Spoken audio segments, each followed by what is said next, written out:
भारत के किसी कानून में माइनॉरिटी डिफाइन नहीं है। इसके बावजूद 1993 में माइनॉरिटी कमीशन बन गया, 2006 माइनॉरिटी अफेयर्स मिनिस्ट्री भी बन गई, तो सब कुछ चल रहा है।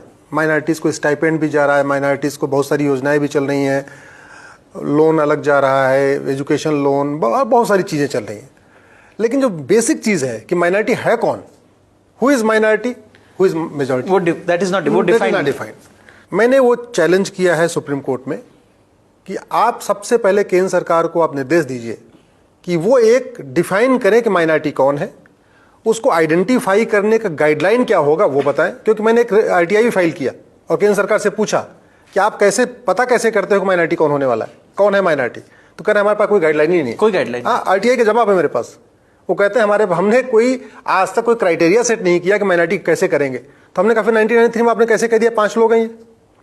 अब उस जो 1993 का नोटिफिकेशन है उसके कारण लक्षद्वीप के 2% हिंदू मेजॉरिटी कहलाते हैं और 97% जो कम्युनिटी है मुस्लिम्स की वो माइनॉरिटी कहलाती है।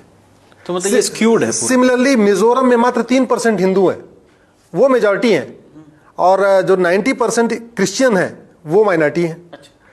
नागालैंड में मात्र 8% हिंदू हैं, वो मेजॉरिटी, और 90% क्रिश्चियन माइनॉरिटी। मेघालय में मात्र 11% हिंदू। ऐसे 8 राज्यों में 8 राज्य हैं जहां है कि वास्तव में हिंदू माइनॉरिटी हैं संख्या के हिसाब से, लेकिन वो माइनॉरिटी नहीं, वो मेजॉरिटी कहलाते हैं। और जो कम्युनिटी 90%, 95%, 80%, 85% है वो माइनॉरिटी कहलाती है। तो हमने ये कहा है कि ये जो कानून है 1992 का, इसका सेक्शन 2C ये आर्बिट्रेरी है, इरेशनल है, ये वायलेटिव ऑफ फंडामेंटल राइट्स है, इसलिए आप इस कानून को खत्म कर दीजिए। अदरवाइज आप सेंट्रल गवर्नमेंट को कहिए वो माइनॉरिटी डिफाइन करे, और कैसे उसको आइडेंटिफाई किया जाएगा। मेरा अपना व्यक्तिगत मत है कि या तो ये माइनॉरिटी मेजॉरिटी खत्म होना चाहिए। आप गरीबी का क्राइटेरिया है, ये जितने भी गरीब हैं, चाहे हिंदू गरीब हो, मुसलमान गरीब हो, सिख गरीब हो, जो भी गरीब है, गरीब है, उसको आप धर्म के आधार पर मत बांटो। जो सुविधाएं देनी है आप गरीबी के आधार पर दो, खत्म करो माइनॉरिटी। ये आपका प्रेयर है पीआईएल में? पीआईएल में बड़ी सीरीज से आपको बताऊं, जो कॉन्स्टिट्यूशन में जिस आर्टिकल 29 और 30 जस्टिस बताएंगे आपको, 29, 30 के आधार पे ये माइनॉरिटी वाला कॉन्सेप्ट चला है, उसमें कुछ देने की बात नहीं है। अच्छा, उसमें कुछ देने की बात नहीं है कि वजीफा देंगे, ये देंगे, वो देना, कुछ नहीं। उसमें केवल प्रोटेक्शन के लिए है।